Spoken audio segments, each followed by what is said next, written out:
Matthew 22.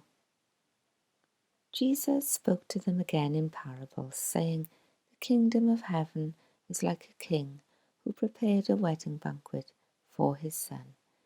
He sent his servants to those who had been invited to the banquet to tell them to come, but they refused to come. Then he sent some more servants and said, Tell those who have been invited that I have prepared my dinner. My oxen and fattened cattle have been butchered, and everything is ready. Come to the wedding banquet.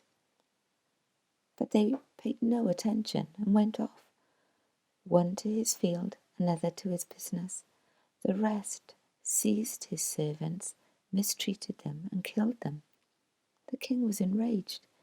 He sent his army and destroyed those murderers and burned their city.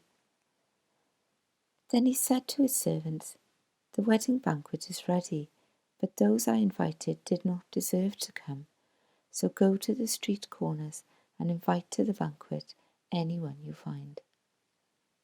So the servants went out into the streets and gathered all the people they could find, the bad as well as the good, and the wedding hall was filled with guests. But when the king came in to see the guests, he noticed a man there who was not wearing wedding clothes. He asked, How did you get in here without wedding clothes, friend? The man was speechless.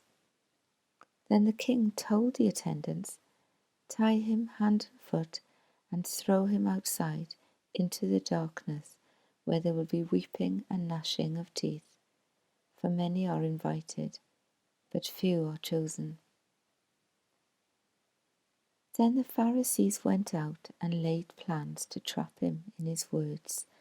They sent their disciples to him, along with Herodians. Teacher, they said, we know that you are a man of integrity and that you teach the way of God in accordance with the truth. You aren't swayed by others because you pay no attention to who they are. Tell us then, what is your opinion? Is it right to pay the imperial tax to Caesar or not? But Jesus, knowing their evil intent, said, You hypocrites, why are you trying to trap me? Show me the coin used for paying the tax. They brought him a denarius, and he asked them, Whose image is this, and whose inscription? Caesar's, they replied.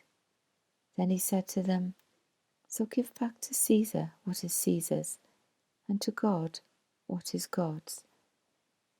When they heard this, they were amazed. So they left him and went away.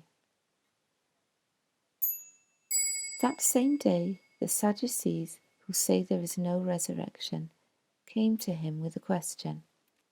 Teacher, they said, Moses told us that if a man dies without having children, his brother must marry the widow and raise up offspring for him. Now there were 7 brothers among us. The first one married and died, and since he had no children, he left his wife to his brother. The same thing happened to the second and third brother, right on down to the 7th. Finally, the woman died. Now then, at the resurrection, whose wife will she be of the 7, since all of them were married to her? Jesus replied, You are in error because you do not know the Scriptures or the power of God. At the resurrection, people will neither marry nor be given in marriage. They will be like the angels in heaven. But about the resurrection of the dead, have you not read what God said to you? I am the God of Abraham, the God of Isaac, and the God of Jacob. Is he not the God of the dead, but of the living? When the crowds heard this, they were astonished at his teaching. Hearing that Jesus had silenced the Sadducees, the Pharisees got together. One of them, an expert in the law, tested him with this question. Teacher, which is the greatest commandment in the law? Jesus replied, Love the Lord your God with all your heart and with all your soul and with all your mind. This is the first and greatest commandment. And the second is like it. Love your neighbour as yourself. All the law and the prophets hang on these two commandments. While the Pharisees were gathered together, Jesus asked them, What do you think about the Messiah? Whose son is he? The son of David, they replied. He said to them, How is it then that David, speaking by the Spirit, calls him Lord?